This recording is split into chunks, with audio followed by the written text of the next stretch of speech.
दंड करता गुरुनी उपासना ए लक्षण छे निज दासना।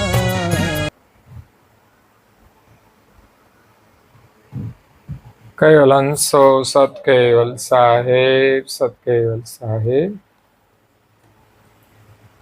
પરમ ગુરુ શ્રીમદ કરુણાસાગર મહારાજ શ્રી રચિત सकर्ता अद्वैत लक्ष्य बोध पंचीकरण प्रकरण छे 9मो અને એનું ઉપપ્રકરણ સત્વગુણના पंच अंतस्करण અને 5 अवस्था.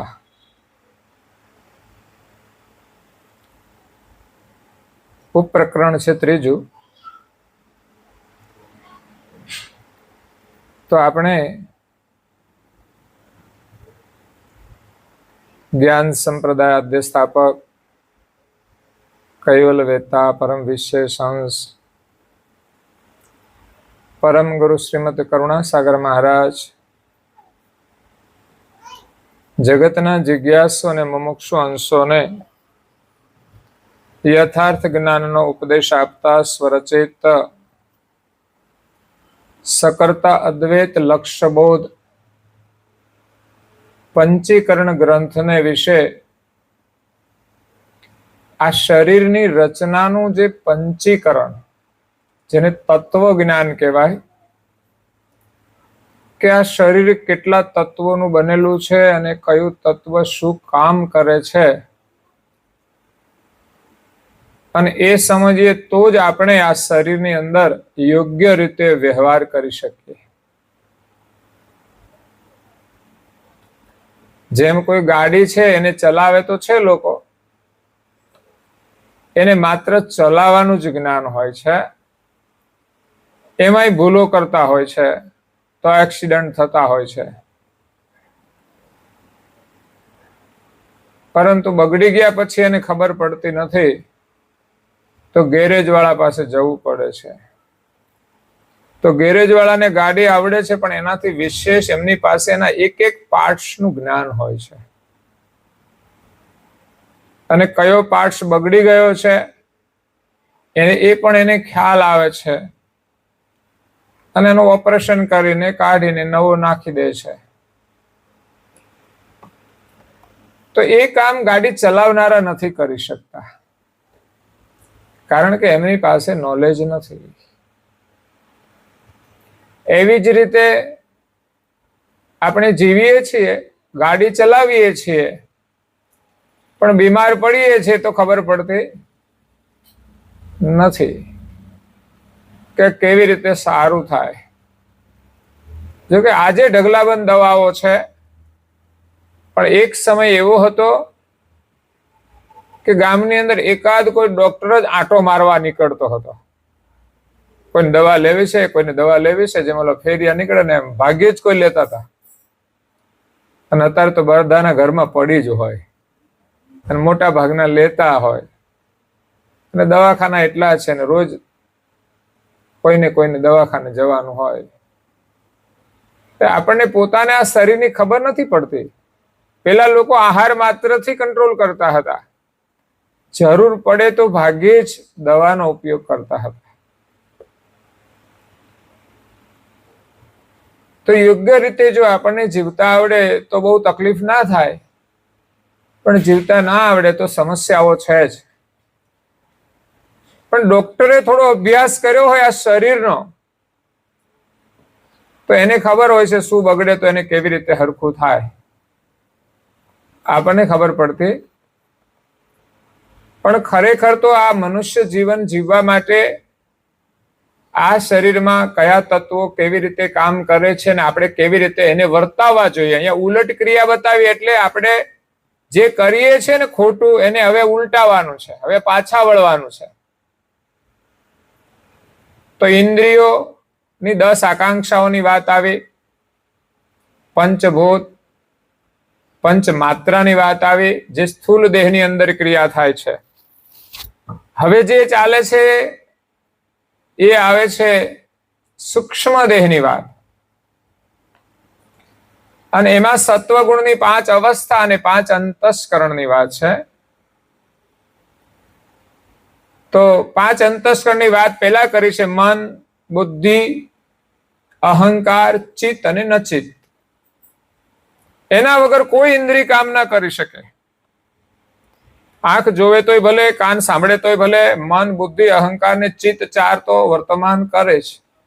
અને ચારેયની ક્રિયા બંધ થાય ત્યારે નચિત અવસ્થા પ્રાપ્ત થાય, શાંતિ પ્રાપ્ત થાય. તો આપણે તો જીવનમાં એટલી બધી પ્રવૃત્તિ કરીએ છીએ ને કે નવરા બેસે ને તોય આપણું મન તો નવરું રહેતું. તો ભગવાનનું ભજન કેવી રીતે થાય? ભગવાનનું ભજન કરવા બેસીએ તો કેટલી બધી વરમાળા ફરતી હોય છે. તો એ ચિત્તની શુદ્ધિ કરવાની છે. મન, બુદ્ધિ, અહંકાર આ ચારે અંતસ્કરણને પ્રભુમાં જોડવાના છે ને નચિત દશા પ્રાપ્ત કરવાની, જ્યાં કોઈ ચિંતા જ નથી. સંસારમાં ભલે બધા સુખી દેખાતા હોય પણ ચિંતા વગરનો કોઈ માણસ ના હોય. કરોડપતિને કરોડપતિ જેટલી ચિંતા હોય, અને નોકરી મજૂરી કરતો હોય, સવારે ઉઠીને મજૂરી જવાની ચિંતા હોય. જેટલું માણસ ભોગવે છે એટલી ચિંતા છે. જરૂર છે એટલું મળે તો એ જરૂરી છે, પણ એ સિવાયનું વધારે આપણે ભુક્તમાન કરીએ એટલે સમજવાનું કે આપણે એમાં બંધાયા છીએ, એટલે એની ચિંતા આપણે કરવી પડશે. તો આ 4 અંતસ્કરણની ક્રિયા, 5 અંતસ્કરણની ક્રિયા વર્તમાન કરે છે સૂક્ષ્મ દેહમાં. એટલે ઇન્દ્રિયોની ઉપર સૂક્ષ્મ રૂપે અંતસ્કરણ કામ કરે, ખબર ના પડે. અને એની સાથે 5 અવસ્થાઓ ચાલે છે: જાગ્રત, સ્વપ્ન, સુષુપ્તિ, તુર્ય અને ઉન્મુની. એમાં જાગ્રત અત્યારે બેઠા એ જાગ્રત છે, અને અતિ ઉજાગ્રત ભજન કરવું હોય તો જાગ્રતમાં પણ કોઈ મનમાં સ્વપ્નના વિચાર ના આવે, સુષુપ્તિ અવસ્થા ના આવે, નિંદ્રા ના આવે, તો એ જાગ્રતમાં ઉજાગ્રત અવસ્થા કહેવાય. કરુણાસાગર બાપજીએ કહ્યું કે તમારે ભજન કરવું હોય તો ઉજાગ્રત રહેવું પડે. ગાડી ચલાવે ને લોકો જાગ્રત તો હોય પણ ઉજાગ્રત રહીને ચલાવવી પડે, નહીં તો વાતો કરતા કરતા રસ્તો ભૂલાઈ જાય ઘણી વાર, અને એનાથી વધારે મુશ્કેલી થાય તો એક્સિડન્ટ પણ થઈ જાય. પણ એ સજાગ રહીને ચલાવતા હોય તો વાંધો ના આવે. એમ આપણે કામકાજ ભલે કરતા હોઈએ પણ સજાગ રહીને આપણે ભગવાનનું ભજન કરવાનું, એને યાદ કરવાના. પણ એ પ્રકારનો એક અભ્યાસ કરવો પડે કામ કરતા કરતા, અને આપણી એમાં પછી પ્રીતિ હોવી જોઈએ, તો જ ભગવાન યાદ આવે.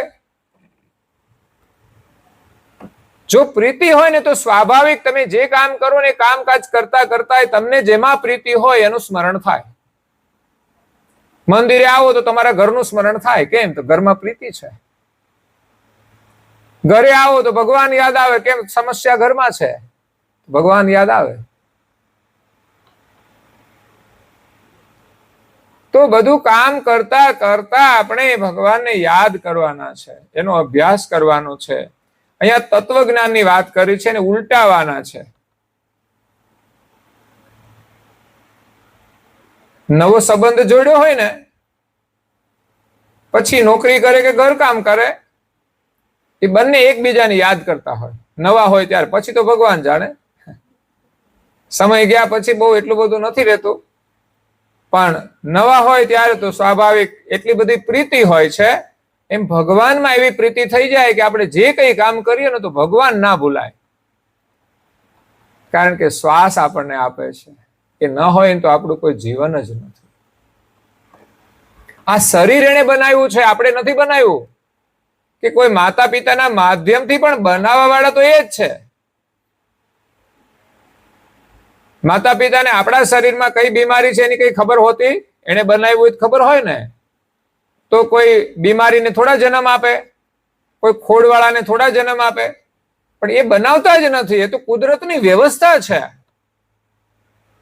એટલે ભગવાને એન કેન પ્રકારે આપણે યાદ કરી શકીએ. જો જ્ઞાનથી જાગૃત થઈએ ને તો સત્સંગ સાંભળવાથી જાગૃતિ આવે છે, અને જાગ્રતમાં ઉજાગ્રત પણ આવે છે. અને આપણા ઘણા ભજનો પણ આપણને જગાડે છે. એની અંદર ભાવનાઓ ભરેલી છે. એ ભાવથી આપણે ભગવાનની સાથે સ્મરણ કરવાનું છે. તો જાગ્રત, સ્વપ્ન અને સુષુપ્તિ 3 અવસ્થાની વાત કરી. અને જાગ્રતની અંદર પણ બીજી અવસ્થાઓ જે વર્તતી હોય છે. એવું નહીં કે એક જાગ્રત એટલે જાગ્રત જ, અત્યારે સવારે જાગી ગયા તો સાંજ સુધી આપણે જાગ્રતમાં જ રહીએ છીએ એવું નહીં. જે વૃથા વિચાર કરીએ છીએ સ્વપ્ન અવસ્થા છે. પછી સુષુપ્તિ પણ આવે છે, કામનું વિસર્જન થઈ જાય છે. સુષુપ્તિ અવસ્થા આપણને સ્મરણમાં વિક્ષેપ કરે, આપણી કઈ વાત હોય ને ભૂલાઈ જાય, તો એ સુષુપ્તિ અવસ્થા છે. હવે અહીંયા પરમ ગુરુ આપણને પછી સ્વપ્નના વિશે બીજી અવસ્થાઓ વર્તતી હોય છે. જે રાત્રે સ્વપ્ન આવે છે એમાં પણ દેખાય એ જાગૃત અવસ્થા કહેવાય. સ્વપ્નમાં મૂળ તો સ્વપ્ન છે જ, સુષુપ્તિ અવસ્થા એમાં પણ વિસર્જન પણ થાય છે. અને તુરિયા અને ઉન્મૂનનું પણ વર્તન એમાં પરમ ગુરુએ આગળ બતાવ્યું. એ પ્રણવ સાથે કામ કરે છે કે પ્રાણ કેવા પ્રકારે ચાલે છે એના લક્ષણ ઉપરથી ખબર પડે કે આની કઈ અવસ્થા ચાલે છે. હવે પરમ ગુરુ મૂળ આપણે જે અધ્યયન કર્યો એ છે તુરિયા અવસ્થા. જાગ્રત, સ્વપ્ન, સુષુપ્તિ અને તુરિયા. 5 વસ્તુઓ છે, એને પંચીકરણ કહેવાય. 5 તત્વ, પૃથ્વી, જળ, અગ્નિ, વાયુ ને આકાશ. એની 5 માત્રા, શબ્દ, સ્પર્શ, રૂપ, રસ અને ગંધ. એની 10 આકાંક્ષાઓ, એક એક તત્વની 2 આકાંક્ષાઓ છે. 10 ઇન્દ્રિયો છે, એટલે એક તત્વની 2 ઇન્દ્રિય બનેલી છે. એક પુલિંગ છે, એક સ્ત્રીલિંગ છે. શરીર પણ એ પુલિંગ ને સ્ત્રીલિંગમાં કામ કરે છે. તો સ્ત્રીની અંદર પણ એ ભાગ છે પુરુષના, પુરુષની અંદર સ્ત્રીના ભાગ છે. એટલે મિશ્રણ કર્યું છે. એટલે આખી સૃષ્ટિ પુરુષ અને પ્રકૃતિના તત્વોથી કામ કરે છે. કોઈ એકલા કામ નથી કરી શકતા. અદ્ભુત રચના બનાવી છે. એ સર્જનહારનો સંદેશ લઈને કરુણાસાગર મહારાજ આવ્યા છે. તો દુનિયાની અંદર અનેક સાધકો હોય છે અને સંપ્રદાય એના સિદ્ધાંતોનો નિર્ણય કરતા હોય ત્યારે પરમ ગુરુ માત્ર ભક્તિની પરચાની જ વાતો કરે તો એ સિદ્ધાંત સર્વોપરી સાબિત નથી થતો. પણ કરુણાસાગર મહારાજશ્રીએ કોઈ પણ સાધક હોય, કોઈ યોગના સાધક હોય તો એને પણ એમણે જ્ઞાન આપેલું છે. એટલે એમણે કોઈ વસ્તુ બાકી નથી મૂકી. આ શરીરની રચના કેવા પ્રકારે બનાવી છે અને આ શરીરનો ચલાવનારો કોણ છે અને ક્યાં છે અને કેવી રીતે ચલાવે છે અને શરીર કેવી રીતે ચાલે છે એ સમજીશું તો જ આપણે પોતાને ઓળખી શકીશું.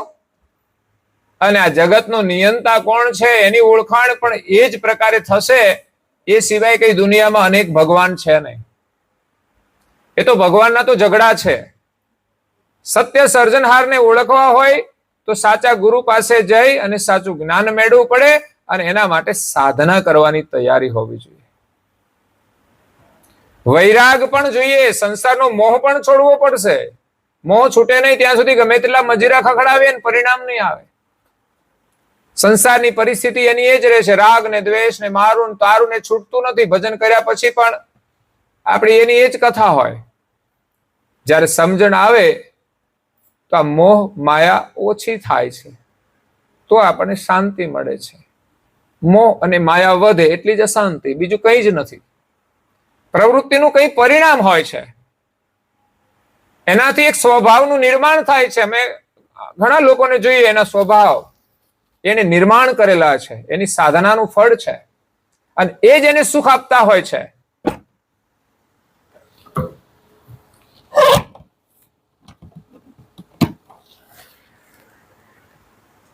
અને આપણો મૂળ સ્વભાવ છે ને મારા તારાના ઝઘડા વગરનો છે. બસ આપણે સૌ એક પરમાત્માના છીએ એવું જ્ઞાન પરમ ગુરુ આપે છે અને મૂળ સ્વભાવ આપણો એ છે. આપણે એક માલિકના અંશ છીએ એ આપણી ઓળખાણ છે. તુરિયા અવસ્થા ચોથા દેહની છે. જાગ્રત અવસ્થા સ્થૂલ દેહની, સ્વપ્નાવસ્થા સૂક્ષ્મ દેહની, સુષુપ્તિ અવસ્થા કારણ દેહની અને આ ચોથી તુરિયા અવસ્થા મહાકારણ દેહની. અને ઉન્મૂની અવસ્થા પરમ કારણ દેહની. 5 દેહ સાથે 5 અવસ્થાઓ જોડાયેલી છે. 5 તત્વો પણ જોડાયેલા છે, પૃથ્વી, જળ, અગ્નિ, વાયુ, આકાશ. તો એને કહેવાય છે પંચીકરણ. હવે આપણી અંદર તુરિયા અવસ્થા ચાલે છે. જાગ્રત અત્યારે ચાલતી હોય, પણ ક્યારેક એકલી તુરિયા અવસ્થા ચાલતી હોય. એનો પણ એક સમય હોય, એની એક ભૂમિકા હોય. તમે મન પ્રસન્ન રાખી અને જ્યારે ધર્મ કાર્ય કરતા હોય ત્યારે તમારું મન સંસારથી થોડું અલગ થઈ જતું હોય છે, અને જે ધાર્મિક પ્રવૃત્તિ થાય ને એની અંદર પરોવાઈ જાય ત્યારે સ્વાભાવિક રીતે આવી અવસ્થાઓ ઉત્પન્ન થતી હોય છે. તો અહીંયા લક્ષણ બતાવ્યા છે. તુરિયા અવસ્થા અને ઉન્મૂની અવસ્થા બંને પ્રાણાયામની અંદર વર્તમાન કરે છે, એટલે એના લક્ષણ પ્રણવથી દેખાય છે. પ્રણવની અંદર માલિકે અદ્ભુત સમૃદ્ધિ મૂકી છે. પ્રણવની અંદર જ્યોતિષ વિજ્ઞાન છે, પણ આખર બધું આ માયાનું છે. આપણે તો માયાથી પર થઈ અને પોતાને ઓળખવાના છે, અને એનો લક્ષ્ય પરમ ગુરુ લાવ્યા છે. તો પોતાને ઓળખવા હશે તો આ જે નીચેની જે માયા છે એને પણ ઓળખવી તો પડશે ને. એમને કઈ છૂટે એવી છે? ક્યાંક આપણે વળગી પડ્યા છીએ અને ક્યાંક એ આપણને વળગી પડી છે. ઘણાને ઘરવાળાએ પકડ્યા હોય ને ઘણાને એમણે પકડ્યા હોય ઘરવાળા.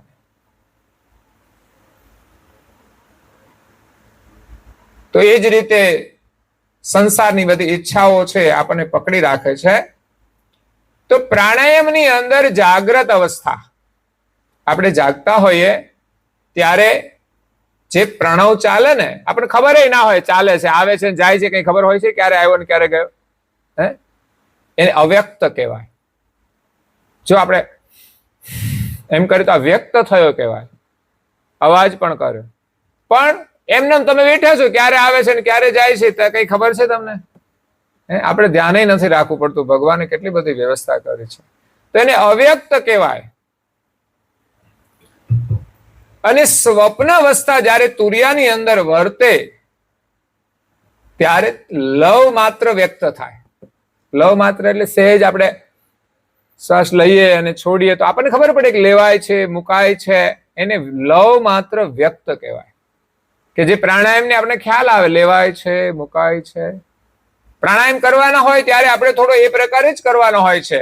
આપણે બાળકોને પ્રાણાયામ કરાવીએ છીએ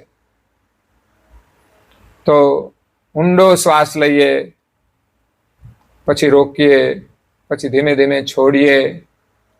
એનાથી આપણા શરીરની અંદર પ્રાણ શક્તિ આવે છે, બેલેન્સ આવે છે, આરોગ્યનો લાભ પ્રાપ્ત થાય છે, અને એકાગ્રતા અને શાંતિ પણ મળે છે. તો પ્રાણાયામનું બહુ જ મહત્વ છે. તમામ સમસ્યાઓને દૂર કરવા માટે પ્રાણાયામ એ મૂળ છે. એટલે જાગ્રતની અંદર વ્યક્ત સરખો ચાલે, સ્વપ્નની અંદર લવ માત્ર વ્યક્ત વર્તમાન કરે, અને સુષુપ્તિ અવસ્થામાં ઘોર કરતો પ્રણવ પ્રવેશ કરે છે. અંદર જ્યારે પ્રવેશ કરે ને ઘોર કરે ત્યારે તુરિયા અવસ્થા ચાલતી હોય ત્યારે સુષુપ્તિ એની અંદર જ્યારે આવે ત્યારે ઘોર કરે છે. કારણ કે અહંકાર અંતસ્કરણ, જો જાગ્રત, સ્વપ્ન અને સુષુપ્તિ મૂળ તુરિયા અવસ્થા છે. પણ જાગ્રત વર્તે તો સામાન્ય ચાલે, અવ્યક્ત સરખો. જાગ્રતમાં મૂળ તુરિયા અવસ્થાની અંદર, જાગ્રતમાં અવ્યક્ત, સ્વપ્નની અંદર થોડો વ્યક્ત, અને સુષુપ્તિની અંદર ઘોર કરતો ચાલે છે. અને તુરિયા અવસ્થાની જે વેળા હોય, જ્યારે તુરિયા મૂળ વર્તમાન કરે ત્યારે લેવાતો અને મુકાતો બંને પ્રણવ ઘોર કરે છે. કારણ કે ચોથી અવસ્થા કહેવાય. જાગ્રત, સ્વપ્ન, સુષુપ્તિ અને તુરિયા એ ચોથી અવસ્થા છે. તો ચોથી અવસ્થા હોય એટલે ચોથો અંતસ્કરણ પણ હોય. તો જાગ્રત, સ્વપ્ન અને સુષુપ્તિ 3 અંતસ્કરણ, અને 3 અવસ્થા જાગ્રત, સ્વપ્ન અને સુષુપ્તિ, ત્યાં બધી લય પામી જાય, શાંત થઈ જાય. તો એની ક્રિયા તો બંધ થઈ જાય. ત્યારે આ ત્રણની ક્રિયા છે ને અધોમુખી ક્રિયા કરવા વાળી છે સંસાર તરફ. અને આ તુર્યા અને ઉન્મુનિ અને અવસ્થામાં અંતસ્કરણની અંદર ચિત્ત અને નચિત અંતસ્કરણ આ ઉર્ધ્વ ગતિ પ્રભુ ભજનના કાર્યમાં કામ કરે છે વધારે, તો એ ઉર્ધ્વ ગતિ કહેવાય. તો અહીંયા અધોમુખી જે નાડીઓ હતી એ રૂંધન પામી, એ ક્રિયા ના થાય એટલે રૂંધન પામી જાય નાડી.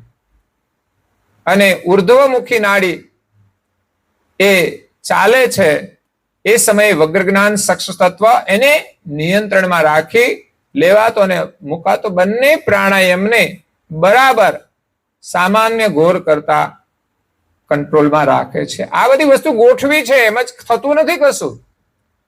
એને સમજ્યા વગર ખબર જ ના પડે કે આને ચલાવનારો કોણ છે, બનાવનારો કોણ છે.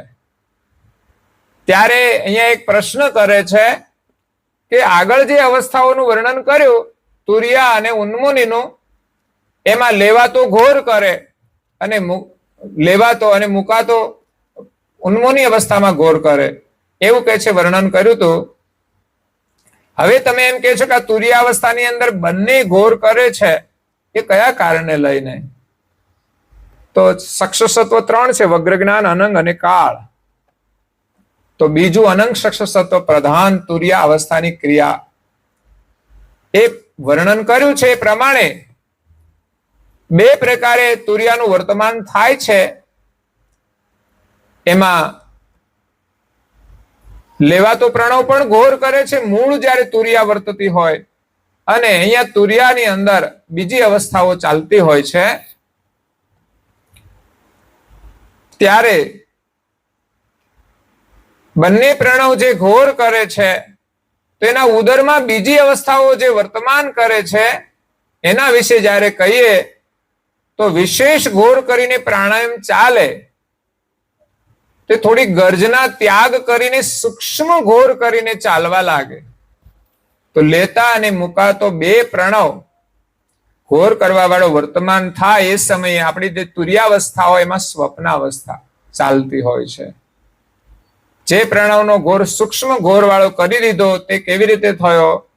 તો કે તુર્યાવસ્થા અતિ મૂળ એની અંદર એક સ્વપ્નાવસ્થા ચાલતી હોય ત્યારે દેહની અંદર થોડું અલ્પ ચેતનપણું આવે છે. એને કરીને નાડીઓ વિકાસ પામે ત્યારે એ પ્રાણાયામ સૂક્ષ્મ ઘોર કરતો ચાલે છે. આ સમયે તુર્યાના ઉદરની જે સ્વપ્ન અવસ્થા વર્તતી હોય એમ જાણવાનું. સૂક્ષ્મ ઘોર કરતો ચાલે ત્યારે લેવાતો અને મુકાતો. હવે લેવાતો પ્રણવ ઘોર કરે નહીં અને મુકાતો એકલો પ્રણવ ઘોર કરે ત્યારે તુર્યા અવસ્થામાં પાછી જાગ્રત અવસ્થા આવી જાય, સ્વપ્ન જતી રહે. તો એક અવસ્થામાં આપણે વર્તતા હોઈએ ત્યારે બીજી અવસ્થાઓ જે વર્તમાન કરે છે એને લઈને ભજનમાં પણ વિક્ષેપ થતો હોય છે. આપણે ભજનમાં બેઠા પણ કઈ ભજન થતું નથી, યાદ રાખજો. ભજનમાં આવ્યા હોઈએ તો ચારે બાજુ જોયા કરતા હોઈએ કોણ શું કરે છે, જાણે એને જોવા જ આવ્યા હોઈએ. આ આપણી અવસ્થાઓની કમાલ છે બધી. ભજન કરવું એ કઈ બાળકોના ખેલ નથી, કાં તો એમ કે છે ખાવાના ખેલ નથી, ખાવું નથી ખાઈ લઈએ, પણ શુદ્ધિ કરવી પડતી હોય છે. અને અમુક ક્રિયાઓ મહાપુરુષે જે ઉપદેશ આપ્યો ને એ પ્રમાણે શ્રદ્ધાથી આપણે વર્તન કરીએ છીએ અને પ્રેમથી વર્તન કરીએ છીએ તો એની અંદર બહુ જ આપણને સફળતા મળતી હોય છે. એટલે અહીંયા જાગ્રત અવસ્થા તુર્યાની અંદર આવી એટલે માત્ર મુકાતો પ્રણવ ઘોર કરે છે. એનું કારણ શું? તો કે જાગ્રત અવસ્થા છે નાડીના ઉર્ધ્વ ભાગે રહી છે. ભજન કરવું હોય ને તો ઉર્ધ્વ ભાગે થાય છે. અધો ભાગની અંદર સ્વપ્ન સુષુપ્તિ તો એમાં બધી માયાની જ બધી જંજાળ હોય છે. એ આપણી વૃત્તિ નીચે તરફ ચાલતી હોય, વિચારો નીચે તરફ હોય, ત્યારે અવસ્થાઓ પણ એ જ કામ કરતી હોય. જ્યારે જાગ્રત અવસ્થા ચાલતી હોય તુર્યાની અંદર ત્યારે મુકાતો પ્રણવ ઘોર કરતો ચાલે છે. કારણ કે નાડીઓ ઉર્ધ્વ મુખે રહી છે અવસ્થા, એને કરીને ઉર્ધ્વ ભાગની જે નાડીઓ વિકાસ પામે, જે અવસ્થા ચાલે એ પ્રમાણે નાડી વિકાસ પામે. તો આપણી ડાબી પિંગલા અને જમણી પિંગલા એ પણ બે નાડીઓ છે, અધો ઉર્ધ્વ, અને ત્રીજી ખુલે છે ઉર્ધ્વ ભાગની સૂક્ષ્મણા છે. તો એમાં તુર્યાવસ્થાની અંદર જાગ્રત અવસ્થા વર્તે ત્યારે મુકાતો પ્રણવ ઘોર કરે છે, અને જે સમયે લેતો પ્રણવ ઘોર કરે અને મુકાતો ન કરે તો એ સમયે તુર્યાની અંદર જે જાગ્રત હતી એની જગ્યાએ સુષુપ્તિ વર્તમાન થતી હોય છે. એનું કારણ શું? તો સુષુપ્તિ અવસ્થા સાથે અહંકાર અંતસ્કરણ જોડાયેલું છે. જાગ્રતની સાથે મન છે, સ્વપ્નની સાથે બુદ્ધિ છે, સુષુપ્તિની સાથે અહંકાર અંતસ્કરણ. અને આ સુષુપ્તિ અને અહંકાર અંતસ્કરણ એ બંને નાડીના અધો ભાગે રહેલા છે. એને કરીને જ્યારે ઉર્ધ્વ ભાગે પ્રાણાયામ ખેંચવામાં આવે ત્યારે ઘોર કરે છે. એ સુષુપ્તિ અવસ્થા જાણવી. તુર્યાનો અંત. અમુક પ્રકારની ક્રિયા થાય ને એટલે એની ઇફેક્ટ થતી હોય છે. કારણ કે ઊંચું કરવાનું થાય તો જોર કરવું પડે ને. એટલે અહીંયા અધોભાગની નાડીઓ હોય, અંતસ્કરણ એના અધોભાગના હોય અને ઉર્ધ્વ ભાગે ગતિ કરવી હોય તો આપણે જોર કરવું પડે. જેમ ઘણી વખત લોકો કામ કરતા હોય ને, મિસ્ત્રી કોઈ કામ કરતા હોય, કોઈ મજૂર ખોદકામ કરતા હોય તો અવાજ આવતો હોય એમનામાં, જોરથી મારે ને તો શું કરે? થાય કે નહીં? એક મહાત્મા છે ને નીકળ્યા રોડે, ત્યાં એને તરસ લાગી તો આમ નીકળ્યા તો એક વાડી તરફ આવ્યા તો ત્યાં એક ખેડૂત હતો, એ કૂવો ખોદવાનું કામ કરતા હતા. એને એમ કે માણસો હતા એટલે પાણી મળી જશે, પણ આવીને એને જોયું તો માણસ ખોદકામ કરે છે. તો જેટલા વાર ત્રિકમ મારે કે હથિયાર ઉપાડે ને તો મારે એટલે હા કરે. તો મહાત્માએ કહ્યું કે ભાઈ તું આ કામ કરે છે તો જોડે જોડે હરિનું નામ લેતું જા ને, તો તને બે ફાયદા થાય, કામે થાય ને તારે આમ હે કરવું જ છે તો પછી હે થાય, પણ રામનું નામ ના લેવાય. કૈવલનું નામ લેવું અઘરું છે, આમ તો હેલું છે છતાં એ બધા લઈ નથી શકાતું. ઘણું સરળ કાર્ય છે પણ બધા નથી લઈ શકતા. એમ લેવા વાળા લે છે. તો મહાત્માએ કહ્યું કે ભાઈ તો ખેડૂત આવી રીતે કરને. તો એને ટ્રાય કરી, એક બે વખત તો બોલ્યા, એક રામનું નામ લીધું અને ત્રીજી વખત તો પાછું હે થઈ ગયું.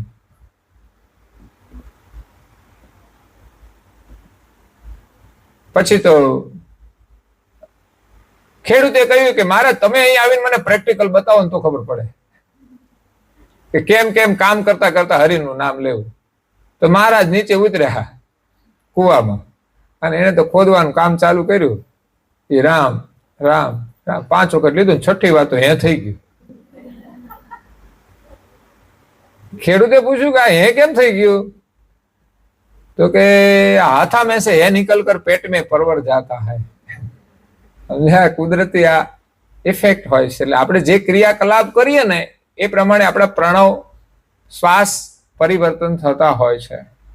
એટલે શ્વાસ ઉપર જો આપણું નિયંત્રણ હોય તો આપણે આપણા વિચારોને, આપણા વ્યવહારને બધાને કંટ્રોલ કરી શકીએ છીએ.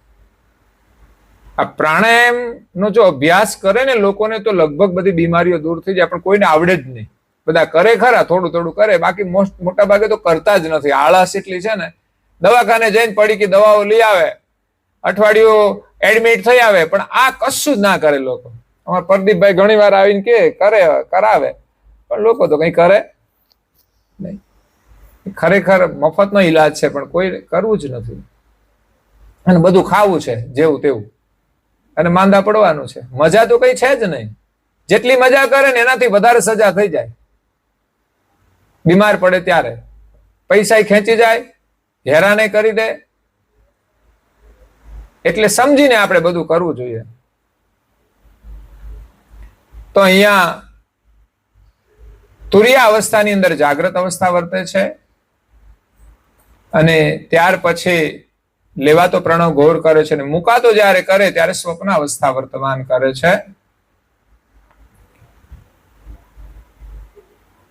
સુષુપ્તિ અવસ્થા વર્તમાન કરે છે.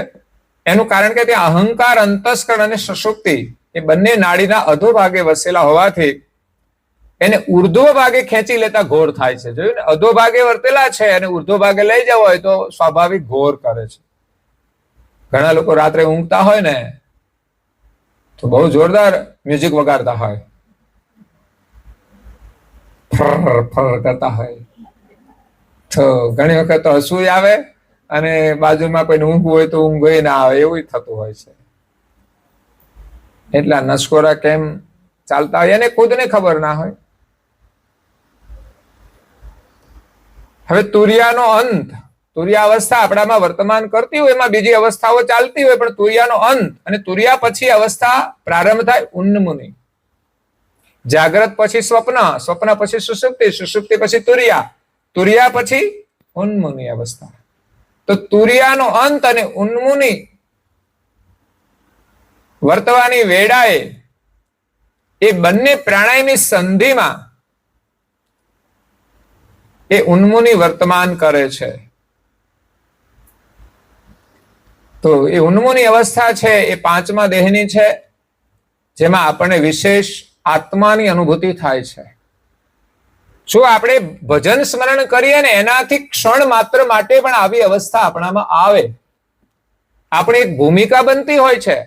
ભલે આપણને તત્વની ખબર ના હોય, પરંતુ તમે ભજન સ્મરણ કરો છો, વ્યર્થ નથી જતું. એનાથી આ પાંચની જે ભૂમિકા છે, પાંચમો દેહ છે, ત્યાં સુધી આપણી વૃત્તિ પાછી વળતી હોય છે. નહીં તો આ વૃત્તિ આ સ્વરૂપમાંથી નીકળી અને ઇન્દ્રિયો દ્વારા વિશ્વમાં ક્યાં ને ક્યાં ફેલાઈ ગઈ છે, તે પાછી વળતી જ નથી. ચારે બાજુ દોડા દોડ જ લોકો કરે છે અને છેલ્લે કૂટાઈને જતા રહેવાના. પણ એ પોતાના શરીરમાં પાછા વળીને પોતાના તરફ જોતા નથી.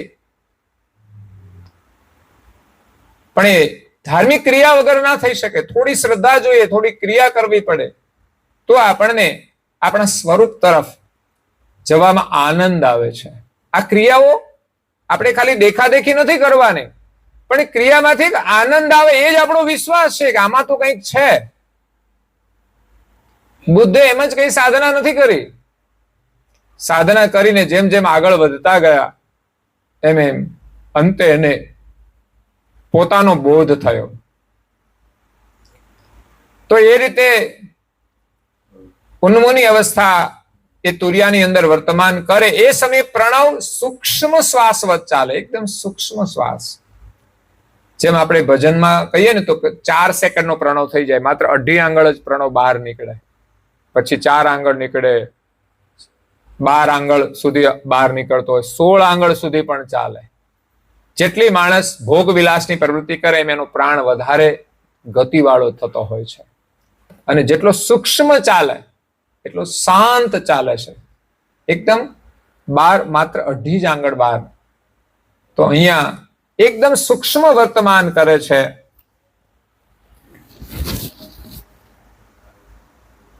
સમઘોર કરતો ચાલે, કારણ કે અધો અને ઉર્ધ્વ બંને નાડીઓ અતિ અલ્પ જાગ્રત થઈ છે. અધો અને ઉર્ધ્વ બંને, તે માટે સૂક્ષ્મ વર્તમાન કરે એને આ તુર્ય અવસ્થા કહી છે. એટલે આજે વિશેષ કરીને ગુરુ કથાનું આયોજન કર્યું છે, સત્સંગનું આયોજન. સત્સંગ વિના જીવનમાં જાગૃતિ આવતી નથી.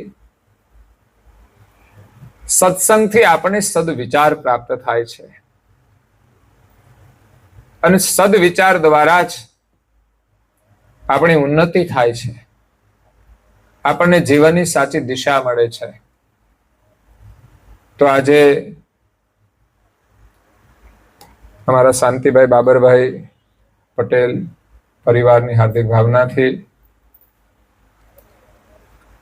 શું છે બાનું નામ? સવિતાબેન, શાંતિભાઈ અને આજે અહીંયા પરિવાર ઉપસ્થિત છે. આમ તો એક પરિવાર તો ડાકોરમાં રહે છે, પેલા ઉમરેઠમાં, અને એક અહીંયા છે. અમારા ધૈર્યકુમાર, ઉમેશકુમાર, હમણાં જ એનું સરસ મજાનું ભજન એડિટિંગ કર્યું મેં. કોઈ સારા ના કામ થાય હાથથી રે, એ કોઈ સારા ના કામ થાય હાથથી રે. જેની તિજોરીમાં જેની તિજોરીમાં ગરીબોની હાઈ છે રે, કોઈ જાસો ના એવા આંગણે રે. કે મેં કહ્યું આવી રીતે 3 વાર બ્રેક મારજે. આ થોડો ચાલુમાં રનિંગમાં ફેરફાર થોડો કરવાનો. એટલે આમાંથી આપણને બોધ મળે છે જીવનનો. એટલે ધાર્મિક પ્રવૃત્તિ સત્સંગ દ્વારા આપણી પ્રવૃત્તિને બળ મળે છે, કેવી રીતે કરવી, એનું મહત્વ શું છે. અને ખાસ કરીને આ જગતની રચનાને સમજવામાં સત્સંગ જરૂરી છે. સંબંધોને જોડવામાં પણ આજે સંસારની અંદર સંબંધોની બહુ સમસ્યાઓ છે. સંબંધો જોડવામાં, જોડાયા પછી પાછા સંભાળવામાં. તો જો આપણી પાસે સત્સંગ નહીં હોય તો સમસ્યાઓ છે જ, પણ એ ઘરમાં લોકો સમજે પોતપોતાની સમસ્યાઓ. એટલે આ બધાને દૂર કરવા માટે સત્સંગ બહુ જ અનિવાર્ય છે. તો હમણાં આપણે ખૂબ સરસ કાર્યક્રમનું જે આયોજન કર્યું, 6 દિવસ સુધી આપણે એક સેવા યજ્ઞ, સંસ્કાર યજ્ઞ કરી અને બાળકોને આપણે આનંદ કરાયો. તો કળિયુગના વાવાઝોડાની અંદર આપણું નાનકડો યજ્ઞ છે, છતાં પણ એનું કોઈ ફળ છે. એ બાળકોના જીવનમાં વિકાસની અંદર કંઈ પણ મદદરૂપ થાય અને મુસીબતોની અંદર એના માટે માર્ગદર્શન રૂપ બને. અને દાતાઓએ સહયોગ આપીને એમાંથી એને પુણ્યનો લાભ મળ્યો છે. એ પુણ્ય પણ એના જીવનમાં સુખી થવા માટે, શાંતિ માટે સહભાગી બને. આવા તો આપણે કેટલાય કામો કરીશું અને એ પણ નિસ્વાર્થ ભાવે, ત્યારે આપણને ભજનનો સાચો લાભ મળશે. એમાં જેમણે યોગદાન આપ્યું છે ને, બહુ સરાહનીય છે. સૌ પ્રથમ તો આપણે આયોજન કરીએ છીએ ત્યારે આ કાર્યક્રમ થાય છે. એટલે એના માટે જે લોકો આવે છે નિસ્વાર્થ ભાવે અહીં સુધી, અને એનું નોલેજ છે એમની પાસે, અને એનું અનુશાસન રાખવાનું, એને માર્ગદર્શન આપવાનું, એ બધા કામ કરે છે. એમણે તો મને કહ્યું છે કે 12 ધોરણ પછી પણ જે હોય એમના માટે પણ 2-3 દિવસ માટે આપણે આયોજન કરી શકાય. 12માની પરીક્ષા આપી પછી એને રિઝલ્ટ આવે ત્યાં સુધી ફ્રી હોય. તો જેટલા 5 પછી ભેગા કરીને આપણે કરવું હોય તો આયોજન થઈ શકે. એનાથી પછી ઉંમરવાળાને પણ આપણે 2-3 દિવસનું આયોજન. પણ બધામાં ખર્ચ થશે. એમનેમ થતું નથી. આપણે પછી હાવ પાણીમાં બેસી જઈએ તો કામ નહીં ચાલે. સંસ્થા આપણે ત્યાં હોય ને, આ તો બાળકોના માટે છે અને આપણે બધા કરીએ છીએ અને બધા સહયોગથી થઈ જાય છે. પણ જો વારંવાર કરવાનું હોય તો વારંવાર ખર્ચો થાય છે. પરંતુ મારી વાત સમજાય ને તો આ ખર્ચ કઈ બહુ એટલો બધો મોટો નથી, તમે ના કરી શકો. દવાખાનાના બિલ જેવો નથી. એ તમને અચાનક થપાટ માર દે, 5,000 10,000 લાવો, ગમે ત્યાંથી લાવો. જ્યારે આપણે તો સામાન્ય અગાઉથી આપણે વ્યવસ્થા કરીને કામ કરી શકીએ. ક્યાંક ખોટી જગ્યાએથી બચાવીને પણ કામ કરી શકીએ છીએ. હું તો કહું, તમારા ખોટા પૈસા તમે બચાવો ને તો આવા તો કેટલાય કાર્યક્રમો થઈ જાય. પણ એ તમારે કરવું પડે તો તમને લાભ મળે. બંને રીતે તમે ખોટો ખર્ચ ન કરો તો ખોટી પ્રવૃત્તિ છૂટી જાય, અને સારું કાર્ય કરો તો એનો તમને સારો લાભ મળે. એટલે આયોજકોએ ખૂબ મહેનત કરી. બાળકો, એના માતા પિતાએ વિશ્વાસ રાખીને બાળકોને અહીં સુધી મોકલ્યા. કારણ કે આ કાર્યમાં વિશ્વાસ આવવો એ જરૂરી છે. નહીં તો એ પણ નથી મોકલતા. અત્યારના સમયની અંદર બાળકોને કોઈ ગમે ત્યાં નથી મોકલતા. એટલે એની જવાબદારી એ પણ આપણી હોય છે. અને અહીંયા રસોડા વિભાગની સેવા અને બીજી પણ સેવાઓ માટે બધા ગામમાંથી બહેનો આવતા હતા. એ બધાને ખૂબ ધન્યવાદ આપું છું કે આ તમારા ભજનનું તમને ફળ મળે છે અને એ ફળ એનું પણ પાછું ફળ મળશે. તમારા પરિવારમાં સુખ શાંતિ અને સંસ્કાર જો દેખાય તો સમજવાનું કે ભગવાનના આશીર્વાદ છે. બીજું આશીર્વાદ તો તમને કેવી રીતે મળે? માત્ર પૈસાની જ માગણી કે એના જ આશીર્વાદ નથી. આપણું ઘર સુખી સંપન્ન શાંતિમય હોય તો સમજવાનું કે બસ આ ભગવાનની કૃપા છે. નહીં તો અત્યારે એટલા બધા દૂષણો છે ને, પૈસા ગમે તેટલા હોય એમાંથી છૂટાતું નથી. સમસ્યાઓ અનેક પ્રકારની છે, એમાંથી છૂટવા માટે ભગવાનની કૃપા અનિવાર્ય છે. જીવનમાં સુકૃત કરતા રહેજો અને ભગવાનના આશીર્વાદ લેતા રહેજો. અહીંયા આજે સવિતાબાની કઈ બાધા નિમિત્તે કથા સત્સંગનું આયોજન કર્યું અને આપણે વિશ્વાસ રાખીએ છીએ કે આપણું કોઈ કાર્ય હોય નિમિત્તે પૂરું થાય ને કંઈ આપણે ભજન કરીએ, ધૂન કરીએ, સત્સંગ કરીએ, કંઈ સેવા પણ કરીએ તો એમના આશીર્વાદથી આપણું કાર્ય સિદ્ધ થઈ જાય. અને એકવાર થઈ ગયું હોય ને પછી આપણે વિશ્વાસ રાખીને કામ કરીએ તો જ ફરી થાય છે. નહીં તો એમ કે તો થવાનું જ હતું, થયું તો ફરી વાર ભગવાન જોઈ લે કે હવે કરી લે ત્યારે. એટલે એવો વિશ્વાસ કામ નથી આવતો. આપણે તો સાચો વિશ્વાસ રાખીએ છીએ અને આનો પ્રગટ લાભ એ જ લાભ છે જે આપણે જાણવા મળ્યું ને. આવું તો કેટલાય જન્મો આપણે અવતાર લઈને આ બધું જાણીશું ને ત્યારે આપણું કલ્યાણ થશે. એટલે બહુ અધ્યયન જરૂરી છે. અઘરું હોય એટલું છોડી દેવાનું. આમ તો પરીક્ષામાં એવું જ હોય છે, અઘરા પ્રશ્ન છોડી દેવા, સહેલા હોય એટલે પેલા લખી લેવા. એટલે આપણે અઘરા ગ્રંથના આધારે ક્રમશઃ લીધું છે. એટલે બહુ જાજુ નહીં ચાલે કે એક અવસ્થા રહી છે પછી પાછું ધીમે ધીમે હળવું આવી જશે. એ સમજાય એવું છે બધું. અને આગળ જતા એનાથી પણ બહુ સરળ આવશે. એટલે ખરેખર સમજવા જેવા વિષય હોય છે અને આપણે લીધા છે. ફરી તમે આ ગ્રંથ વાંચો તો કદાચ આવું એકાદ ચેપ્ટર ના સમજાય તો બહુ ચિંતા નહીં, પણ બીજું બધું વાંચવું. આપણા છોકરા વાંચતા હોય ને એને આવી સમસ્યાઓ આવતી જ હોય. જો એ છોડી દે વાંચવાનું તો પછી કેવી રીતે ભણશે? તો આપણે પણ હિંમત રાખવી પડશે. આપણે મોબાઈલ લઈને બેસી રહીશું, છોકરા મોબાઈલ જ પકડશે. અને આપણે જો ગ્રંથ લઈને બેસીશું ને તો છોકરા પુસ્તક લઈને બેસશે. મેં એક વિડીયો આવ્યો તો જોયો, એક માતા પિતા હતા ને છોકરો એમનો મોબાઈલ લઈને બેઠો હતો. પછી પતિ પત્ની બંને છે ને એના બાજુમાં એક ચોપડી લઈને બેસી ગયા. એક આમ એને જોતા જ સામેથી લઈ અને બે બેસી ગયા. ત્યાં બીજી એક પુસ્તક પણ હતું.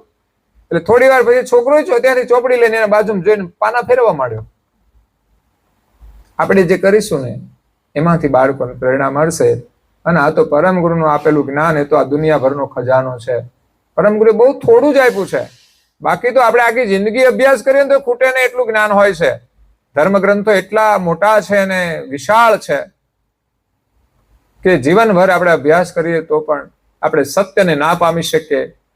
એ પરમ ગુરુએ સત્યને ઉજાગર કરવા માટે બહુ જ સારાંશની અંદર દુનિયાભરના ધર્મ ગ્રંથોનો સાર મૂકી અને એને સત્ય વસ્તુ સમજાવી છે. તો આજે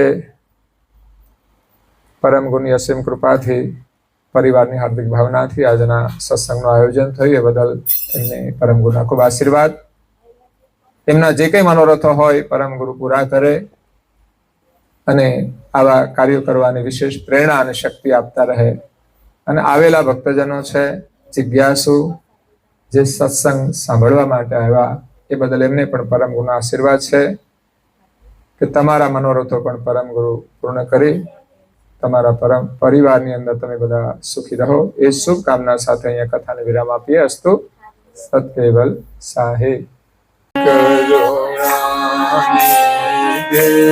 પ્રભુ જય કરુણા આરતી આરતી પૂર્વક આરતી સરતા કરી લે પ્રભુ જય.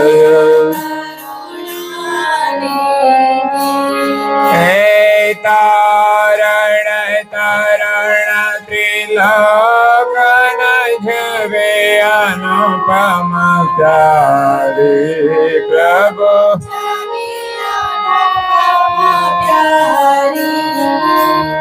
कनिक जनानी अरज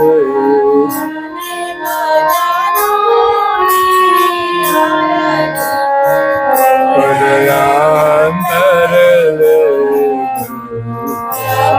जय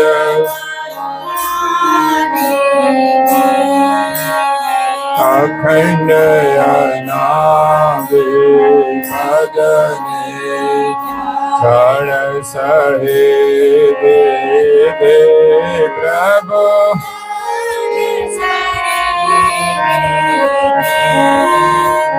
संशय सगया निवारे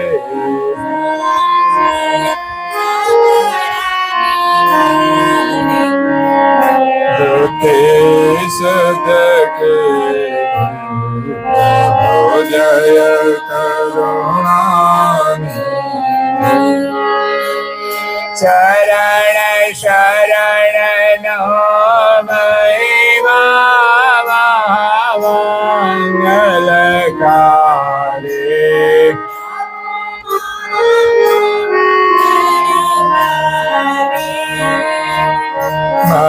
मंदमते नो मान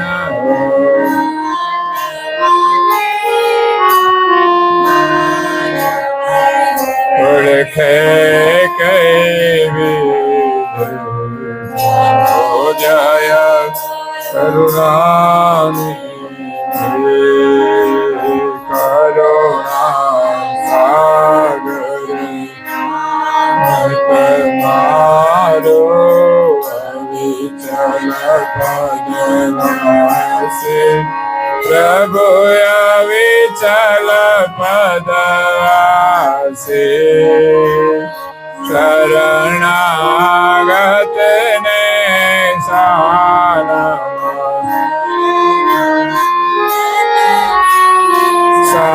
सानमसे रे बतावे से प्रभु जय करुणा निधि प्रभु जय करुणा निधि प्रभु जय करुणा निधि